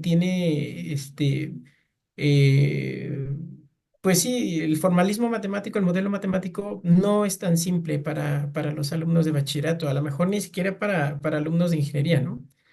En ese sentido, estuve revisando con un libro de texto que me estoy apoyando para la asignatura y habla mucho de los gradientes, gradientes de concentración de energía solar, gradientes de concentración de biomasa, etcétera. Y en ese sentido, la parte, pues conceptual, pues creo que la he explicado porque, pues sí, por ahí alguien me preguntó, pues, ¿qué es eso, no? Y Pero sí, también ahí yo veo una debilidad, como me decía usted, porque, por ejemplo, pues, no les puedo plantear una derivada de segundo orden, porque, pues, aunque están viendo pensamiento variacional, pues ellos están apenas en el análisis de funciones. Entonces, ahí también hay debilidad, yo creo que en algunos temas. Ujú. Sí, eso sería mi comentario, doctor. Gracias, gracias. Varias cosas voy a tratar de contestar muy, muy rápidamente. La primera, sí, yo no soy partidario de los test estandarizados, precisamente porque es muy difícil llegar al nivel de generalización. Y por eso puse el ejemplo del FSI. Aunque ustedes acaban de ver de lo que les mostré, pues hay gente que sigue trabajando sobre el FSI. Este es mucho de la escuela americana y ustedes van a encontrar muchos tests estandarizados. Seguramente te ha dicho el doctor Ricardo que revises FISPOR y ahí en FISPOR van a encontrar N instrumentos validados. ¿Cuál es el problema? Que cuando cambiamos un poquito de contexto, pues podemos tener este tipo de problemas. Pero pasa lo mismo que con los problemas éticos. Hay quien te dice, bueno, pues es que la física es una y tenemos que estandarizar de manera que podamos averiguar si con un mismo instrumento, si los estudiantes de Bélgica, los de Mongolia, etcétera, que es por ejemplo el espíritu que tiene PISA, por ejemplo, ¿no? Entonces, ambas posturas son válidas. Ahora, el llegar a un test estandarizado es bien complicado por todo el trabajo estadístico que se requiere. Hace muchos años, regreso nuevamente a la historia del programa, decían, es que ya validé mi instrumento. ¿Y cómo lo validaste? Ah, pues es que hice un cuestionario y lo pasé aquí con los compañeros de la academia y me dijeron que está bien. Al principio lo aceptábamos ya cuando empezamos a profundizar nosotros mismos como profesores del programa. No, es que un proceso de validación no es eso. Se fueron incorporando y ustedes están llevando con dos de las profesoras. No, no, me llevo muy bien con eso, muy amigo de ellas, pero vamos a utilizar el término rudas del programa en ese sentido de la parte estadística y hacer una validación de, es que me pareció bien y no, eso no es. Ya hemos desarrollado tesis en el programa, creo que una nada más del doctor Johnny Medina, donde él hizo desde la construcción y validación de un test para reflexión y refracción de sonido. Es el único que hemos hecho, pero fíjense que eso le llevó a hacerlo desde la tesis de maestría hasta la tesis de doctorado, o sea, y aún así la validación no es completa, tiene una validación de confiabilidad y de constructo, una serie de cosas. Entonces, muy complejo. Entonces, por eso lo que les recomendamos en no pocas ocasiones es busquen ya test estandarizados si es que lo que quieren averiguar esto, o buscar instrumentos cualitativos que también tienen su debilidad, como rúbricas estas que requieren un nivel de validación menor. O si van a hacer un test validado para la ley de FIC, por ejemplo, eso, nada más hacer un test para la ley de FIC para bachillerato en sí mismo representaría una tesis doctoral. ¿Que es válido y podría ser necesario? Sí, pero habría que ver entonces qué requiere la comunidad, porque, por ejemplo, tener un test validado de la ley de FIC para bachillerato, ¿cuánta gente lo va a utilizar? ¿Y con cuánta gente podrías tener las muestras para hacer la estadística, para estandarizarlo? Y ya nos metemos en otro tipo de problemas, ¿vale? Eso sería por esa primera parte. Eh, la segunda, con el nivel epistémico, que es más o menos a lo que me refería, sí, sí nos metemos de repente en problemas, porque miren, muchos de los temas de física, particularmente por los que estamos en el programa, que venimos del mundo de la física teórica, por llamarlo de alguna manera, como es tu caso, Isai, a veces tenemos temas que nos gustan y que queremos desarrollar, pero nuevamente, pues los cursos que tenemos nos hacen muy difícil darlos. Y voy a poner un ejemplo. Otro de sus compañeros, un chico en Ecuador, el doctor Manuel, ay, se me fue, Manuel, es que siempre digo Manuel, perdón. Este doctor, Manuel Sebastián, ay, Manuel Sebastián, bueno, él hizo una tesis de doctorado sobre teoría de la relatividad. Muy padre, la presentó y todo, y tenía una muestra muy pequeña, como de 4 o 5 estudiantes, lo cual también pues, es de entenderse porque esos temas específicos en ingeniería llegan pocos. Pero cuando le comentamos, bueno, ¿y cómo lo replicarías, etcétera? Ya en el examen, me dijo, no, es que esa materia o ese tema no se da en mi universidad. Yo se lo di a un grupo de mis chicos, incluso por fuera de la clase. Bueno, ahí ya también nosotros nos cuestionamos, bueno, no porque un tema te guste, lo vas a dar ahí. Yo pongo, por ejemplo, que ahora que yo trabajo mucho con maestras de preescolar, a mí me encantaría, y yo creo que los niños muy pequeños de preescolar tienen pensamiento relativista, porque no están contaminados por ideas o errores conceptuales de mecánica clásica. Entonces, ¿podríamos trabajar relatividad con niños de preescolar? Pues yo digo que sí. ¿Podría hacerlo en la realidad? No, porque no tengo ni las maestras, ni estoy yo dando la clase, incluso no podría yo llegar ni al nivel de experiencia docente. Y entonces, pues a veces nos tenemos que reorganizar y no olvidemos algo. La investigación, en particular la investigación educativa, tiene serendipia. ¿Qué es la serendipia? Se alimenta de sus propios resultados. Entonces, si de nuestro propio resultado, y no digo que sea tu caso, pero voy a usarlo burdamente para ejemplificar, ah, caray, pues si veo que el contenido matemático que necesitan los chicos para aplicar la ley de Fick no lo estoy obteniendo, pues podría variarlo o bajar el nivel o dejarlo a nivel conceptual, que sería muy válido, pero ya te estarías alimentando de los propios resultados de tu investigación, ¿vale? Entonces creo que con eso respondo las observaciones que habías comentado. Sí, doctor, gracias. Perfecto.